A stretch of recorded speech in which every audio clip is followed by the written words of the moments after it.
Imagine a young son, full of life and dreaming of adventure, standing before his father and demanding his share of the family inheritance. Now picture him turning his back on the comfort and love of his home, setting off for a distant country.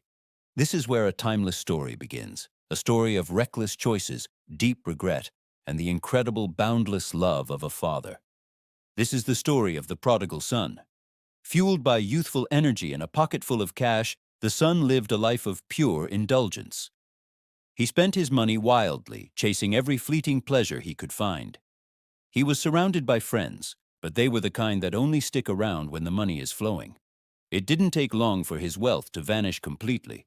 As if things couldn't get any worse, a severe famine struck the land. Suddenly, the once rich young man was left with nothing. He was desperate, so desperate that he took the most degrading job he could find, feeding pigs. In his culture, this was the lowest of the low.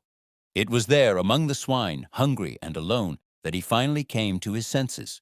He looked at the slop the pigs were eating and realized he was so starved he would have gladly eaten it himself. A powerful thought struck him. Even the hired servants in his father's house ate better than he did now. He understood the terrible mistake he had made. The life he had so eagerly thrown away now seemed like a paradise. A wave of regret, so powerful it brought him to his knees, washed over him. In that moment of utter humility, he made a life-changing decision. He decided to go back home.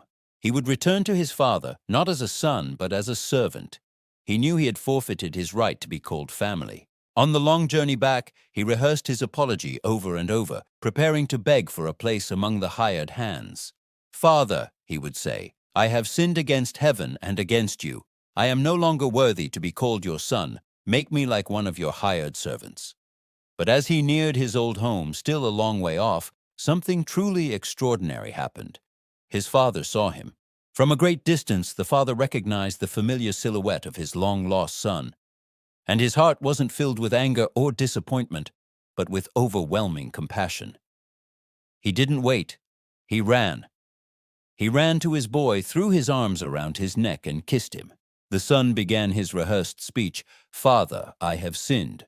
But his father wasn't listening to the words of shame. He was just overjoyed to have his son back. The father immediately called out to his servants, "Quick, bring the best robe and put it on him. Put a ring on his finger and sandals on his feet." This wasn't the welcome of a servant. It was the restoration of a son. The robe signified honor, the ring authority, and the sandals marked him as a free man, not a slave. But the father wasn't done. He ordered them to prepare a massive feast. "Let's have a celebration," he declared, "for this son of mine was dead and is alive again. He was lost and is found." The entire household erupted in joyous celebration. But not everyone was celebrating. The older brother, who had been working diligently in the fields, heard the music and dancing. When he learned it was a party for his irresponsible younger brother, he was furious. He refused to go inside. His father came out and pleaded with him, but the older son was bitter. "Look," he said, "all these years I've been slaving for you and never disobeyed your orders. Yet you never gave me even a young goat so I could celebrate with my friends. But when this son of yours who has squandered your property with wild living comes home, you kill the fattened calf for him." The father's reply was gentle and full of wisdom. "My son," he said, "you are always with me, and everything I have is yours. We had to celebrate and be glad because this brother of yours was dead and is alive again. He was lost and is found." This powerful story is a beautiful picture of God's unconditional love and forgiveness for us. It doesn't matter how far we've strayed or what mistakes we've made. The path back to Him is always open.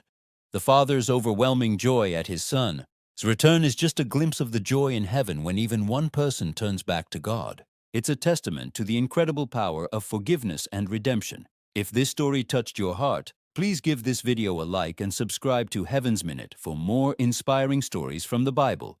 Thank you for watching, and don't forget to check out our other videos.